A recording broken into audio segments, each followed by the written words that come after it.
a picture of this. All right, I want to see the wave. 1, 2, 3, wave. Enterprise sales, there we go. Very willing crowd tonight. This is amazing. And how about for the panel? Hello, enterprise sales, there we go. See, this is what we do, we have fun. But not only is it about fun, it's about also digging into our topic of sales enablement. Before we do that, I want everyone to give their 30-second pitch. What are you doing? What's one interesting thing that we should know about you? And we'll move on. So let's see if this is on. Can you hear me? Yeah. So I am the director of the Mid-Market East for ClearSlide. We are a super exciting sales enablement technology. So I will let you ask me questions about that, but hopefully a lot of other subjects around sales enablement. Anecdotally, I actually live in Minneapolis, so if anybody knows anything about Minneapolis, then you're a rock star in my mind, and if you don't, you should ask me. And I have a 7-year-old, so very excited to be here. I love selling. All right, can you hear this? No? Kind of? Yeah. This? No. No. Testing. All right, let's do this. So my name is Jake Dunlap. I'm the CEO of Skaled. As Mark said, yeah, sure. Hold on. We work with primarily growth stage and later stage startups, helping them to build out replicability in their sales processes. So whether it's top of funnel through the actual sales process to customer success. In a former life, I was a vice president of sales at Glassdoor and head of sales at Chartbeat. And so now I really enjoy working with kind of early and growth stage companies, helping them with the revenue model. Interesting fact, I'm from Kansas City, so fellow Midwesterner. The Royals are winning 12-2, one game away from the World Series, so very excited. Let's go Bats. That's all right, hey, we'll see you there, hopefully. One of the lovable losers will win, it'll be a good thing. Is this on? Can you hear me? Yeah. All right, so hi everyone, my name is Mason Bradbury, and I am the Director of Sales and Partner Enablement at a company called Yext. We are in the business of helping companies make sure that their physical locations get found. So if anyone here has physical locations for their business, come let me know. I'm guessing probably not, but it is okay either way. So I'm in charge of onboarding new reps, training them as they're kind of getting used to everything Yext, as well as product training, competitive training, and the relationship with marketing and everything sales and marketing alignment. And fun fact about me is that I lived in Italy for 3 years growing up, so if anyone speaks Italian or is interested in Italy, come let me know. Thanks. And everyone knows about me and my love of death metal music, so we'll move on from there. But we're talking about sales enablement, and I think it's just hugely popular buzzword. Everyone's talking about sales enablement, it's talking about sales enablement technologies, and let's just get like definitions out of the way. What do you consider sales enablement? If each one of you can provide your sales enablement definition, Laura, that'd be helpful. Let's start with Mason. Sure. So I mean, I think sales enablement really came from a place where sales managers are tasked with focused on getting deals done and focused on the day-to-day reality of the business number. And marketers are for the most part focused on brand strategy, product marketing, specific items. And there was a huge gap in there for the question of how do we make reps better at their jobs? Whether that means their efficiency and how can they spend less time doing internal focused items and more time selling, or how do we help them bat a higher percentage so that they're more effective in front of the customer? So I think of sales enablement as the overall kind of discipline of thinking about onboarding and training, the kind of sales content, sales tools, and then methodology and process for all of your reps, both kind of hunter folks as well as account managers. All right, I agree 100%. I look at sales enablement, I think it was born out of this idea of specialization, where sales leaders used to do everything, and marketing leaders used to create a lot of materials that were either used or not used. And now what we've seen is that sales leaders need to be focused on working individually with reps, but somebody has to own this, right? Somebody has to own the training, the onboarding, all these activities that go into making the team successful on a consistent basis. And so at first I think it was sales operations was owning quite a bit of this, and now we've seen this kind of specialization around really focusing on somebody outside of just a sales leader owning excellence in the organization around executing the processes, etc. So I think he hit it out of the park, and that's maybe what I'd add. So going third always adds an element of creativity, right? So I would say that for me, sales enablement is the last leg between you and your prospect or your customer. That can be at a sales level, it can be at a support level, at a services level. So you have Salesforce or CRM, you have ERP, you've got marketing enablement tools, but none of those talk to your prospect in a way that your prospect wants to be heard and listened to. And that's what we do. We engage in that last bridge, that very important bridge between you and your customer. And so, I guess following on from that bridge between you and the customer, what are the things that we're typically using in those conversations? Because a large part of sales enablement comes down to this word that we're going to use a lot called assets.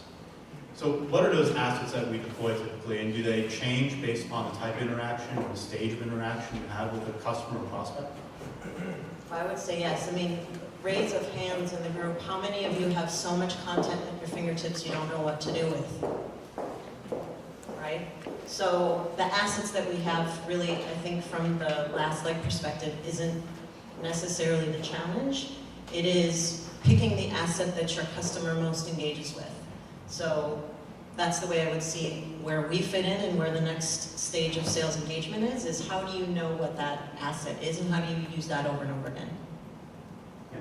And please just interject if you have any thoughts, but do you want to add on to that comment?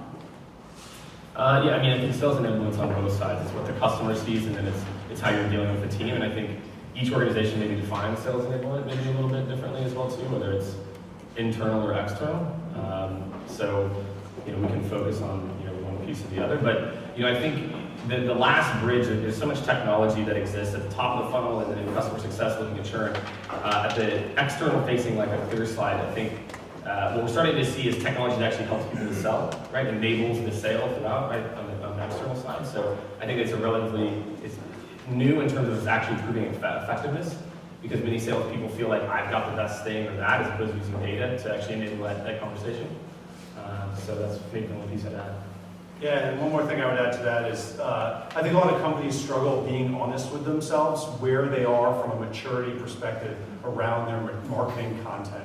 So if I can walk into your organization and go to a seller and say, point to this piece of marketing content, who is it for, what's its audience, when do I use it, and how do I use it? And then go over to marketing and ask that same question. If you've done a good enough job to be able to get the same answer in both places, God bless you. But I would guess most companies still struggle with that challenge. So I think a big part of the asset conversation is how can we start the process of building out a consistent way that we look at marketing content and look at content in general as well as sales tools, and think how do we align these between different groups to make sure we understand what their purpose is, how they are used, and as a result when we should deploy them internally and when we should deploy them externally.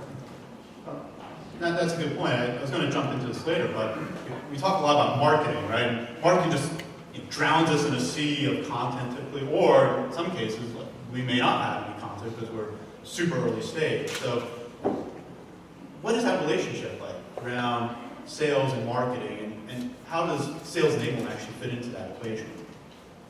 Yeah, I'll start on that one. I think that sales and marketing alignment is absolutely one of the primary goals of your sales enablement function.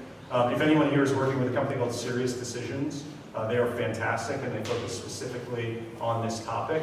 But I think the real challenge is how do we get very goal-oriented in the way that we produce and request and create content?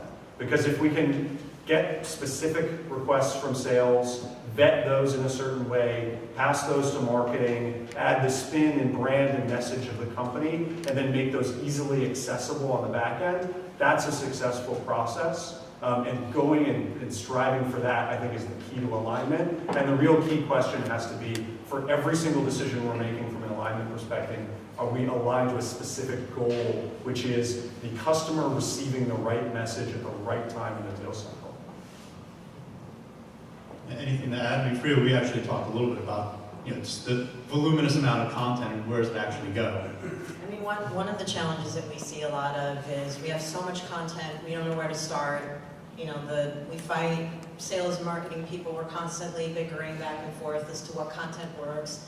no, I need this, so your stuff sucks, let me, redo it 6 million times, and then you've got a piece of content that's been so diluted that nobody knows anymore what you stand for. And if you take that across thousands of maybe business units where there are hundreds of salespeople, you really actually have a branding problem more than you do a marketing problem. So I think that what we're looking to try to do is really bridge that gap via understanding how your prospects are engaging, right? Because at the end of the day, your opinion in sales and the opinion of marketing doesn't stand up to the opinion of your prospect and your customers, and that's really where we fit into the picture is, okay, you might like this particular piece of content, or you might think that this works because you've got your spin on it, but the test of the customer and the analytics around that will really give the organization a chance to look at themselves hard in the face, to Mason's point of, where are we good, where are we not good, where are customers engaged, and so on. So that definitely is a challenge across the board from the small companies we work with and even the very, very large companies. Yeah, I think that what's caused this is that because of tools like ClearSlide and other tools, marketing for the first time can track effectiveness, right? Like at the end of the day, there's been quite a bit of time, and why salespeople I think have kind of traditionally discounted a lot of what marketing does is there's really no kind of way to prove ROI. I think a lot of this goes to, there's a lot of tools now to where marketing is much more of a performance organization, like both, like everyone's saying. So if you're not looking at marketing and everything from content to outreach, etc., from a performance standpoint, you're really behind the curve. And so I think the tools and then the materials that you utilize, if you're not able to track the effectiveness of it, again, it's everyone's opinion. And again, things get lost in the shuffle, and everyone's trying to, again, salespeople love to think that they're all special flowers and that they can create the best and better version, when in reality, they should be making database decisions. And I think that it's because of, over the last really like 3 to 4 years where marketing is now judged and has a number and is looked more as a performance part of the organization, that we're really seeing the rise of this in particular. And it's funny, mentioning just all the content and getting more metric driven. When I did some work with GE, they had just content all over the place and no one knew what anyone was selling. And they started to pull all that together into apps so they can actually start tracking it. But you get to a point where you just have a lot of stuff. So if you see any kind of best practices, particularly Jay, when you work with so many companies, how are people handling just the libraries or repositories of assets, and what are we doing now to make it better? There's a stat from Salesforce. It's like, I think salespeople, like 85% of salespeople, in their state of sales, 85% of salespeople say that they're overwhelmed by the amount of information that they have. And I think what happens is, again, it's because sales enablement and sales operations are probably two of the roles that companies wait too long to start to staff out. And so what happens is they're like, oh, we need to track, we heard about these tools, we know that we need to have alignment. And this data just piles up, and there's nobody who really owns it, who owns the effectiveness, and making sure that these things are successful. So for me, especially early stage companies, I think sales ops and sales enablement, again, like however you look at those early on, should be, when you have 5 to 10 sales people, like at 10, like you should start to think about like operations and enablement, because it makes the whole machine more efficient. And so again, I think it's just there's a lot of data that's being created, but until somebody actually owns it and owns what to do to put into action, because the sales manager is trying to help their team, the reps are trying to sell, so whether they're a small team or it's amplified across larger teams, if your sales ops / enablement team isn't large enough to handle that, then again, that data just becomes overwhelming. And I think salespeople get paralyzed in terms of like what to actually do with it. Yeah, I was going to jump in on that. So I worked at CA Technologies, or Computer Associates, as some folks may know, and I own the Global Sales Library, which is about 10. They must be pretty small. Yeah, about 10,000 documents in 10 languages, all on a legacy SharePoint deployment. And it was a total, complete mess. And I would say, there are a lot of learnings that you can get out of that. But I think the number one is focus on organizing your content, how it is used, not like the nuances of exactly what it is or how it is created. So marketing may look differently at a POV versus a white paper, but if a seller uses that thought leadership material in the exact same way, it should be organized the same way in the way that you present it to salespeople. So I think that was one of the number one reasons why we had 27 types of content in our repository at CA, and really sellers couldn't engage with that because none of those types had anything to do with the way the content was actually supposed to be deployed in the field. sounds like the proverbial, oh, let's just put it in Dropbox syndrome, Yeah. which is kind of the way most of us handle sales content. Think about this question of, there's content, but there's also, and maybe jump back a little ways, when it's actually used. And I think, Priya, you made a really interesting point that it really comes back to what buyers are expecting. What have you seen that works just in terms of helping them map what buyers should be expecting, what sales reps should be providing? Because that's a huge gap. Usually, if you provide the wrong materials, it could really damage your deal. It could really slow things up. Yeah, absolutely. So I guess from my perspective, that would be two things. That's both sales discipline and sales tools. So first, you need to know your prospect well enough that you have an idea of what they're there for, and always build with the end game in mind. So if you don't know what you're asking for as a next step, and the second next step, and the third next step, then you probably haven't done enough homework on whatever call you're going into if you don't know what you're trying to get out of it. So anything you build and show ought to tie back to the things that they have told you are important. And if you're showing content that isn't relevant to something they've told you they're interested in, then you're going to lose people's attention and you're going to lose credibility. And then as you follow up on that with the kinds of analytics that we provide and other providers like us can do a little bit, but not all that we do, you can actually see, did I hit the mark on that? Did I send too many slides? Did they engage in the one that I thought that they were going to engage in after the meeting follow-up and so on? So I think that's really in two parts. And I can't stress enough, as we talk about technology, and certainly that's a high point or a passion for me is technology, but sales discipline and what you do to prepare for a call is equally as important. And your content should always tie back to something that your customer is interested in hearing about, unilaterally. So I guess that to me is probably the very, very big thing, and then that takes listening and diligence and research and all kinds of other things. So It's kind of like someone asks you for a demo and you just show all the features all at once, and then an hour later you're kind of scratching your head, well, why didn't they buy it? This is such an awesome demo. yeah, Right? yeah, exactly. I mean, my slides were great. Why didn't they like it? Yeah, Right. those were beautiful slides. Look at the animations. Jay, I want to ask you, having worked with a lot of sales, like just trying to help sales organizations get their sales process all together, what have you seen just around like discipline and how companies can just get better at instilling that sense of discipline that Priya was talking about? Yeah, and she mentioned it too.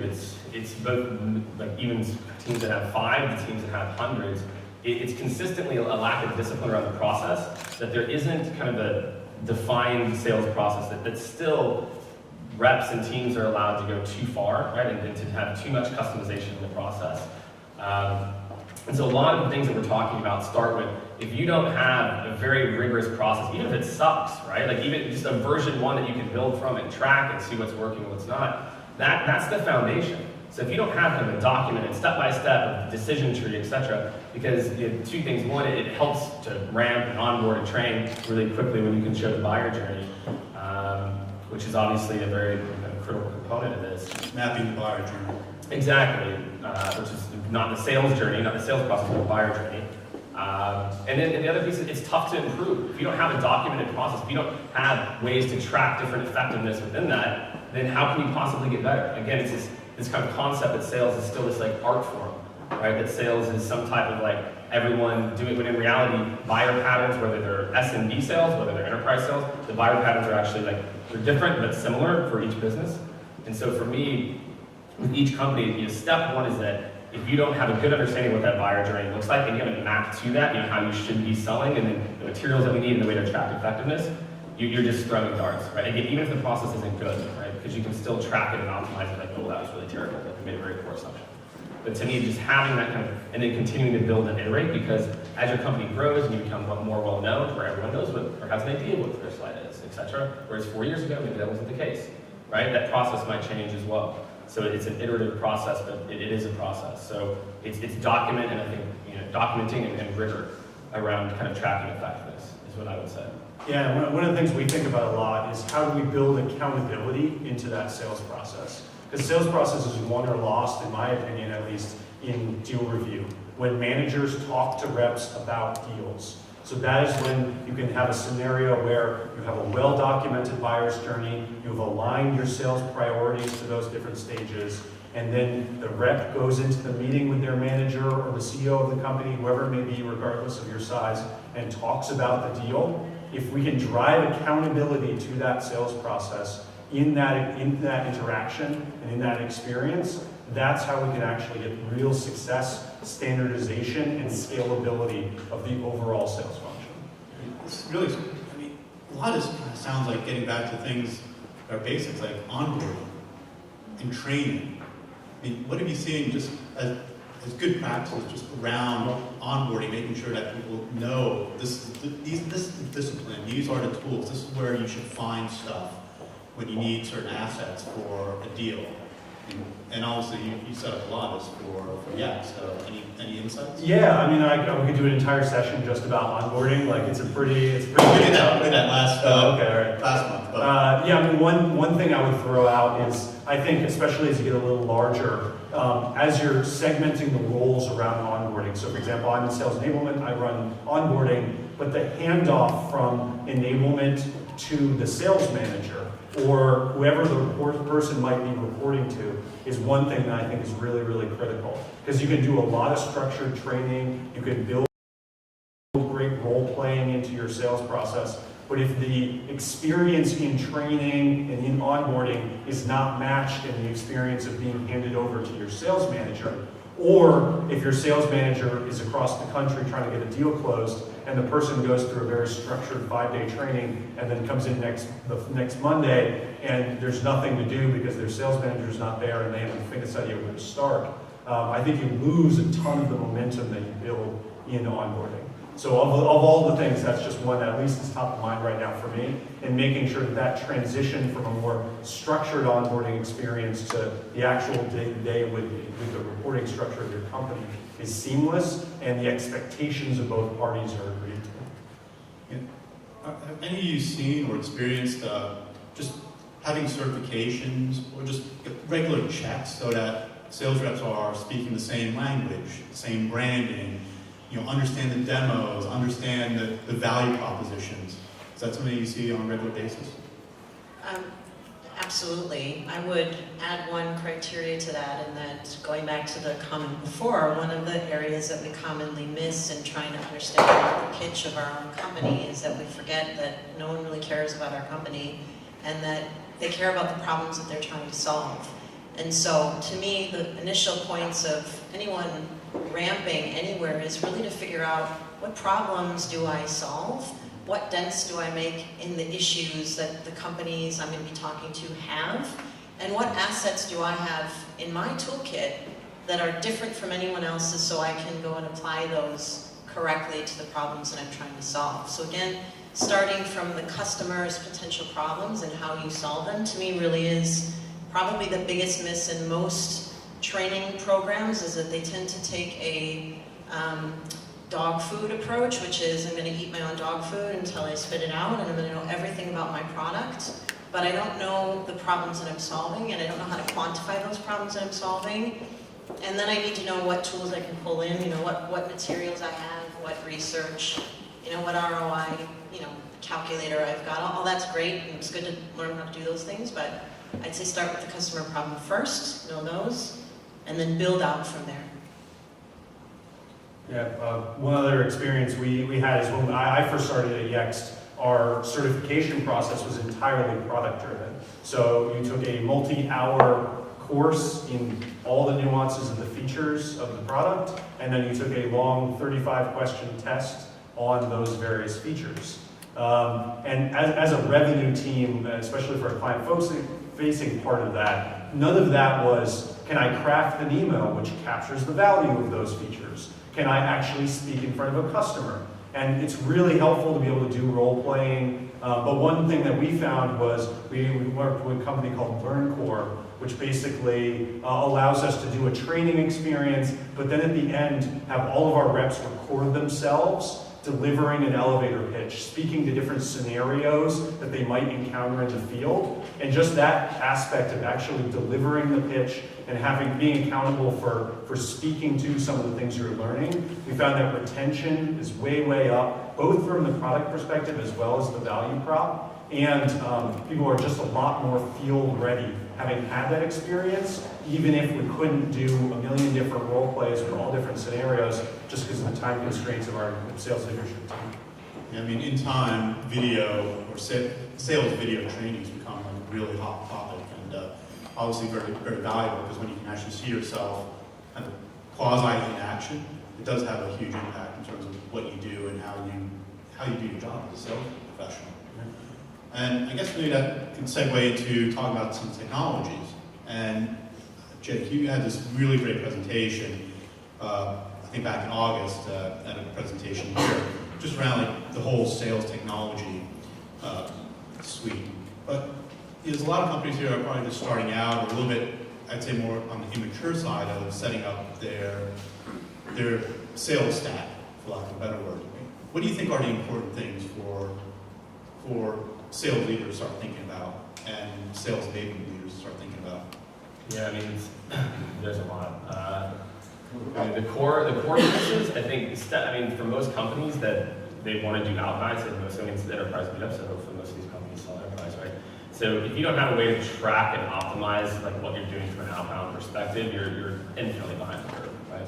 So whether you're using Yesware, Tout App, or Outreach.io, to do that doesn't really matter. For emails. For emails, right? To me, because then that's like a massive way that people communicate, right? And again, it's they test for like their email ability to write emails. So to me, it's step one is, can you track that? Because it's like a science experiment. Can I get someone to open an email? Can I get someone to reply? Can I get them to reply yes? I'll take a meeting with you, right? So to me, like, that's a relatively easy piece. Like, start tracking, optimize. It's a science experiment, no ego involved. Start to look at best practices. There's a million blog posts, etc. The second is, I mean, again, going back to like the sales process, I guess like beat a dead horse, but like you have to have some semblance of, again, like we'll just use Salesforce because I'm sure you use Just have like a show of hands, and we did a survey where literally I think like 98% of respondents were all Salesforce. And we're actually able to write something up later about what we found in that process. And if you haven't filled out that survey, you still have an opportunity. We're going to send out one last blast on Thursday, so fill it out and see it. But yeah, I mean, almost everyone was using Salesforce. I mean, just as a show of hands, I mean, who here is using Salesforce as their main CRM? Yeah, I mean, at least like 75%. Yeah, so again, whatever, the key is that you have kind of this like defined gates between opportunity stages. Like that's the other piece. Is saying, look, we think that in order to move through these stages, these are the types of things that need to happen, right? We need to identify this at this stage, this at this stage, etc. So using some type of CRM sooner than later to make sure that you can kind of track deal progression and age to see like where things are stalling is really critical. And then I think, you know, a tool like ClearSlide, I mean, early on, maybe, but I think it's really effective as your marketing team starts to, and again, it's a great effect. I'm a huge fan of ClearSlide. But as the marketing team starts to like create more collateral and that type of stuff, because you really do need to measure the effectiveness of this, right? You really do need to be able to measure the effectiveness of do people presenting, right? And what are the things that they're showing, what are people reacting to?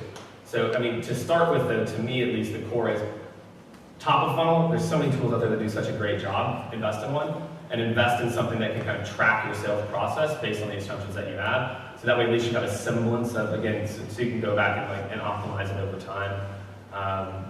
Yeah, and then maybe some kind of like content hub, whether it's Google Docs at first, but you're organizing it in a very way, not 10,000 documents all over. But you want to move to something even like even really like a Guru or something now, which is a pretty awesome service. I think is helpful, but I think those two pieces are the most important. You know, obviously, you've been doing this for a while, so any thoughts on just technology stack or tools that have been useful? Yeah, I mean, certainly everything starts from CRM. That's like the bread and butter of a salesperson. And so things that you can do to make sure your CRM is well attuned to what you're doing now as well as what you're planning for the future.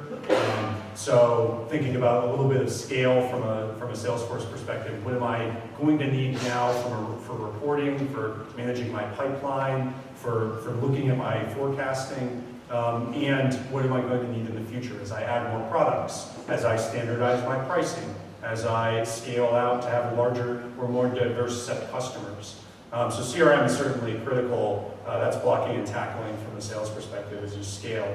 Yeah, and then starting to think, what are the lowest hanging fruit that are still realistic for a company of my size to be able to get some more optimization out of the time of my salespeople? We always come back to the topic that our salespeople are some of the highest paid people at our company, and their time is incredibly valuable. And we try to do everything we can to make sure as much of that time is spent on the phone talking to a customer about the value of what we do. So tools that we can find to maximize that are certainly high priority for us. And then depending on the types of companies you're going after, early, easy demand generation tools that Jake talked about are also fantastic, just because you can get a lot of bang from your buck if your salespeople are calling on warm leads. And early on in the trajectory of your company, there are some relatively minor investments you can make to get some large returns, whether that's email, whether that's just investing in a company like HubSpot to doing a little demand generation type activities. That can be huge in terms of reducing the time to close and the time spent, the number of calls spent by your reps. I would add a slightly different angle here. So I'm going to say that I guess I disagree a little bit.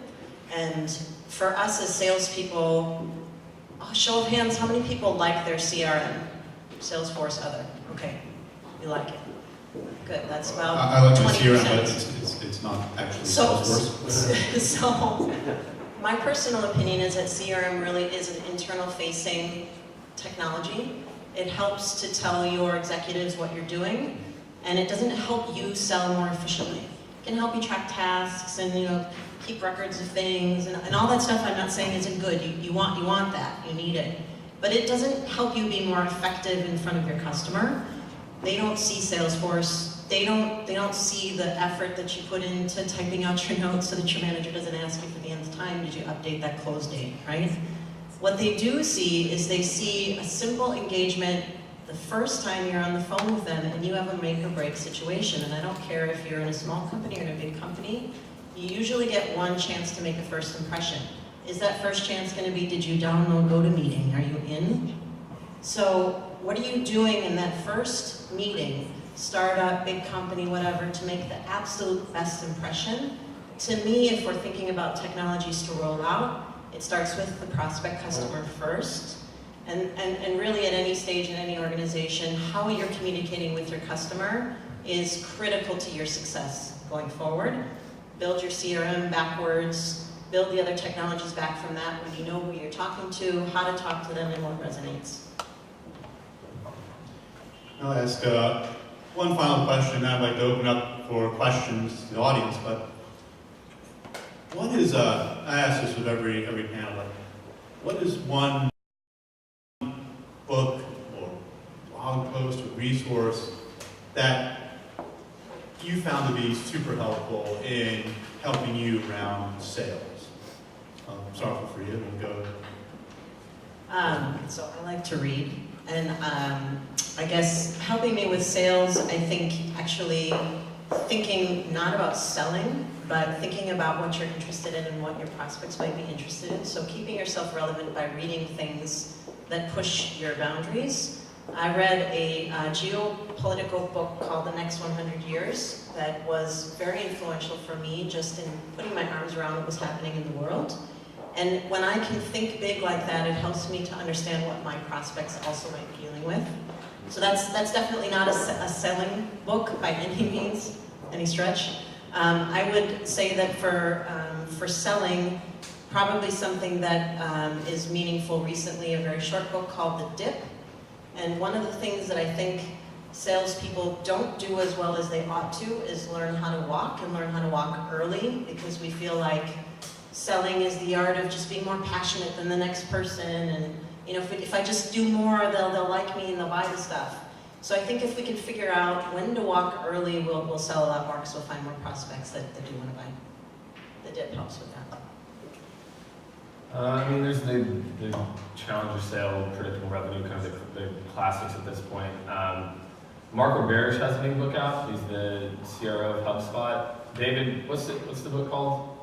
Sales acceleration formula. Yeah, sales acceleration formula. It's a really good book. I mean, the guys at HubSpot, if you don't know about like their sales story, like they're all MIT guys, right? Like Mark he tells the story all the time. Like he's not technically a sales leader, he's kind of trained, and it talks a lot about kind of the flip side of some of the things we're talking about that was mentioned before, which is actually like you can set up your CRM actually to make your team like super efficient, right? And he talks a lot about how to like actually apply a lot of like data and rigor to like the sales process as opposed to like the other things.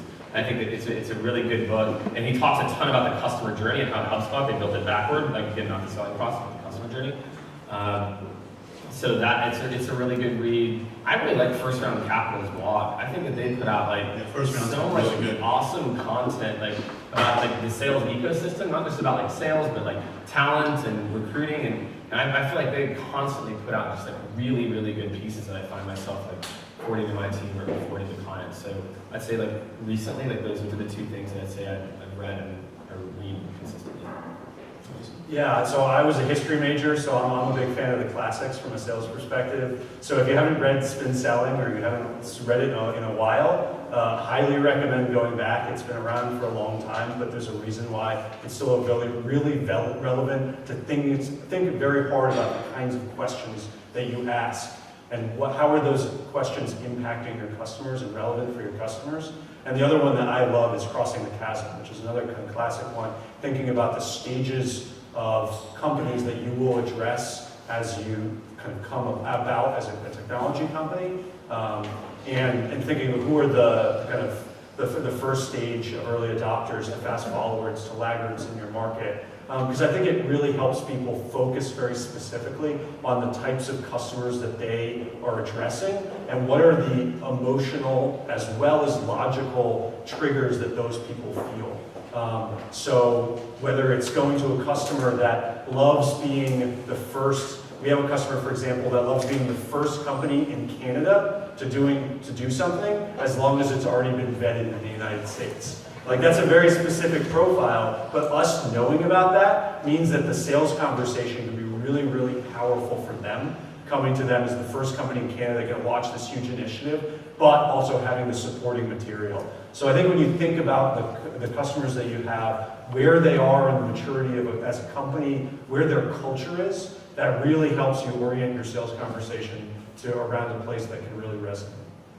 Yeah, that's a good point. I mean, there's a lot of old books that you may think, that looks like 20, 25 years old or more, but those are fundamentals, and actually there's a lot of good content there. There's one I actually was reading recently called Getting the Yes. It's a classic. You think it's old, but it's still very relevant. But I think the one consistent thing across what all three of you said was, it's not about us selling, it's not the outbound, it's understanding the perspective of others. And that helps us sell better, because we have a better perspective. All right, so I wanted to open up to questions. Anyone have any questions just around the topic? Please, sir. Yeah, does sales automation belong more in a sales budget or a marketing budget? Sales automation, is it marketing or sales budget? I've seen both, but I'd love to get your opinion on what sales automation is.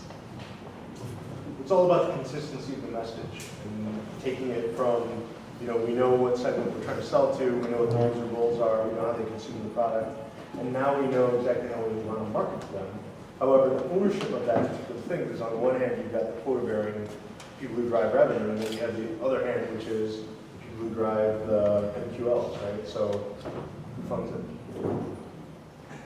I'll give an opinion. Yeah, I think marketing funds it. I think ultimately that question is what is the key message that's going to resonate, and how can we leverage big data in order to understand that message and then figure out the touch point at which it's most relevant. And sometimes that touch point is a very expensive rep walking into a meeting and delivering that message, but the touch point could be email, it could be an in-person event, it could be a dinner, it could be a sports show. So that kind of analysis from a broad perspective, what is the specific message that we have to deliver based on a variety of environmental factors about that customer is ultimately a question that marketing is in a really good position to answer. But the question of how we deliver it has to be channel agnostic. because in many cases, sales is the best way to deliver that message. We have to just make sure that they're prepared to do it.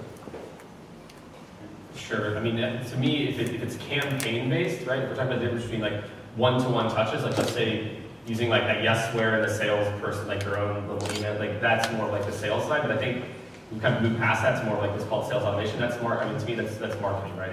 It's enabling the SDR team in most cases and the sales team to then hopefully deal with an MQL at least, right? Like that hopefully they've done a good job of vetting the prospect list, and so we're using these sales automation tools to generate an MQL, and then the SDR is the first front. So to me, if campaign-based is marketing now.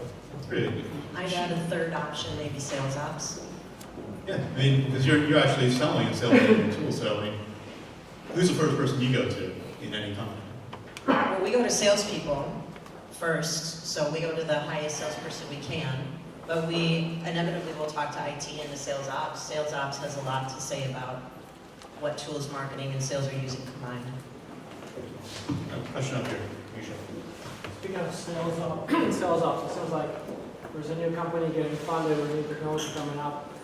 From your perspective, what do you think 2016 and beyond, what technology do you think will capture our attention and that may or may not currently be in play right now that will... I think, would it be safe to say, like not what are trends? Not necessarily next Salesforce, but something big that's just kind of starting off from your perspective, what do you think that would be? Well, obviously, ClearSlide. Well, yeah, I would actually say so. One of the reasons that I chose to go to ClearSlide, and I've been there about 5 months, is for precisely that reason. This is the right storm of next level technology that really didn't exist before, that serves a very important function between you and your prospect. So I think in the last year, the analyst community has really started to write about sales enablement, and ClearSlide is the clear leader in that category. But we are definitely exiting the chasm now and starting to form a real market, and you'll see some players kind of emerge from that over the next year, for sure. Yeah. So I think, I mean, just high-level trends, I'll call it in each piece of the sales process. On the SDR side, I think you're going to see machines handle so much of that activity, where with the advances we see in machine learning, the ability to communicate in a relatively complex way, to where a lot of the email, back and forth, email campaigns, etc. The SDR is going to basically be like a robot who's just dealing with calls, right? If you look at connect and sell, if you don't know connect and sell, it basically is dialing 10 numbers at all time, and so your appointments are, your reps are setting 8 appointments an hour instead of. Fascinating tool. I mean, if you're not ready for it, you could just get inundated.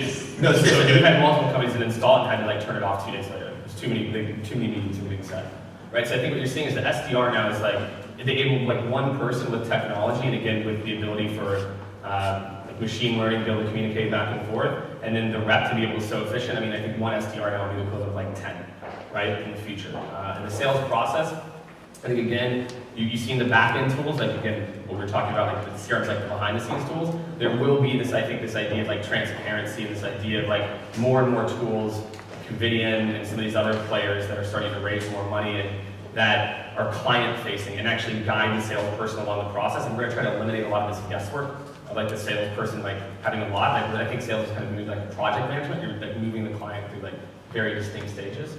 I think those are probably the two biggest things. I think the SDR is just going to be a completely different role a year, maybe even, it already is, but a year from now, it won't even look the same. So I was a Covidian customer, and I can say a lot of companies are not yet ready for really strong guided selling experiences, but that is changing. And people are starting to be ready for the idea that we're going to deliver specific sales process guidance as well as specific content throughout the sales cycle. So I think that's something that's really set to blow up. And the other one is that currently the process of understanding my actual customer. When I go to say, I want to target the SVP of e-commerce or whoever I might be targeting, and there's a lot of public information about their company, about themselves and their profile, their social presence.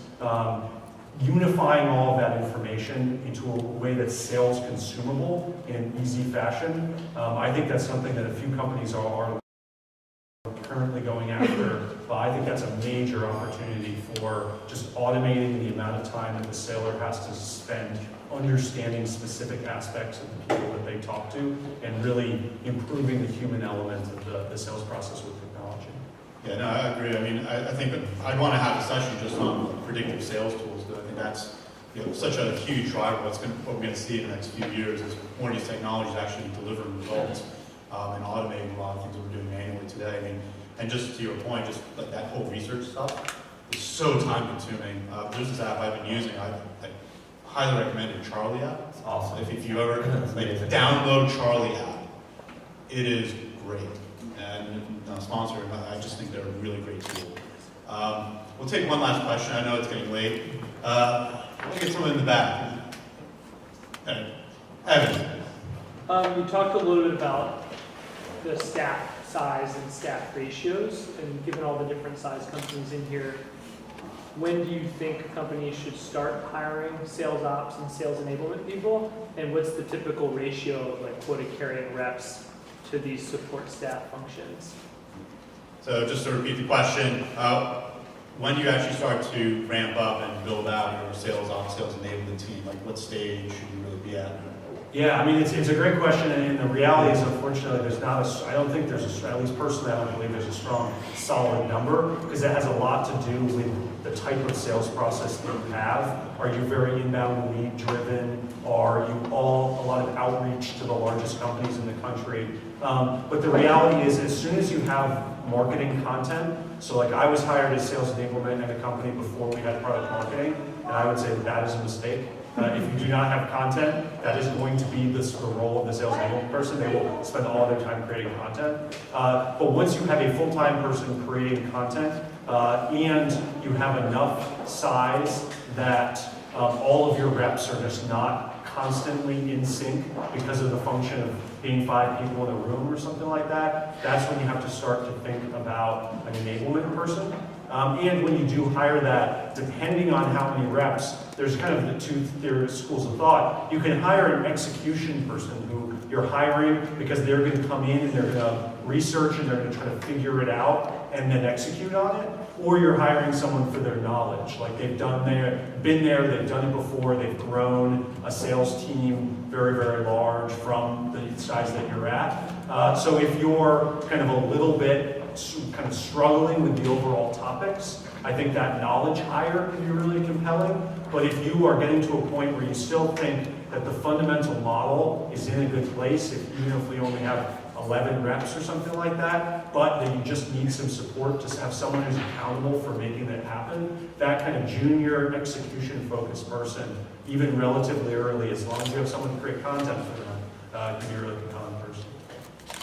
Yeah, I think that's a great, I mean, I don't think there's a clear formula. It really depends on like the velocity of the sales team too. Like the sales team's growing and your senior leadership team is spending more and more time in training and onboarding. If you're adding 1, 2, 3, 4 people, you need to have a consistent enablement process in place in advance, right? So once you get your first 5 or 10, and as you're planning, as you look at your hiring roadmap, and you see over the next 3 months, you're going to have to hire another 4 or 5 people. A month before that, you probably should have started to look for this individual.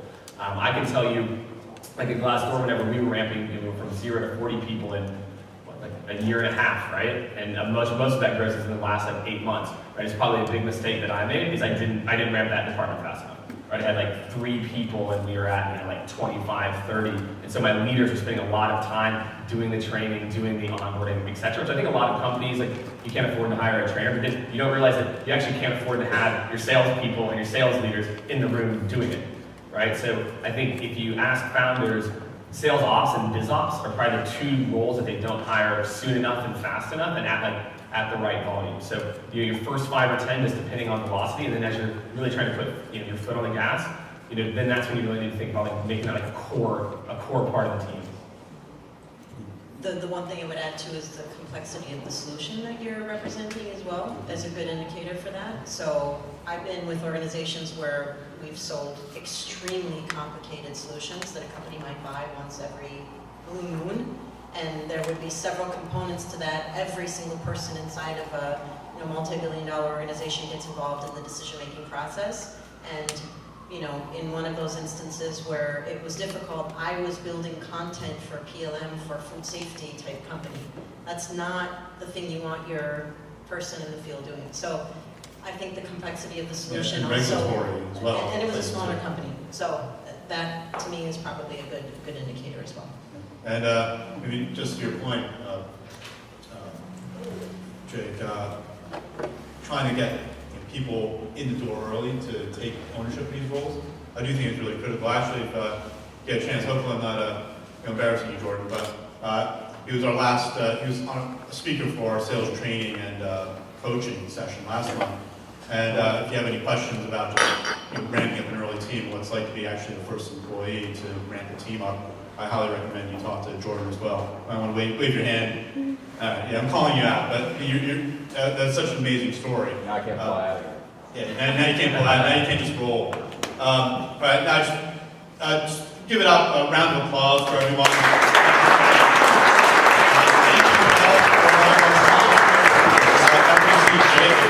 The sales process. I think a few of the best crew are still here, but definitely some great companies here that help support this group. Our next meetup here is on November 17th. This is a real special one because I have the very first sales rep hired by Open Table, and he stayed with that company for like 12 years or something. And then he went to like 6 different startups in like a short span. And we're going to be talking about sales culture and how you can be in a great culture and how you can be in a really bad sales culture, and they could blow all of what we're talking about tonight out of the water. And we also have someone who was heading up Bloomberg in Latin America for well over a decade, and he has a lot of really great thoughts around what a great sales culture is really like, and some of his experiences as he's been consulting with other firms in the financial services space. So definitely sign up for that. Everything is up on meetup.com. We also have this other group, November 4th. And that's going to be, hopefully we get it right and we get it all synced up, but it's going to be on how to write copy for a lot of your emails that you're sending out. So kind of piggybacking on this session, it's what are you actually going to write when you actually send stuff out to customers? So definitely check that out. That's a sales development meetup, and that's November 4th. So thanks again, everyone. Our panelists are going to stay here just to answer some of your own personal questions. And thank you again. Thank you for coming out this evening.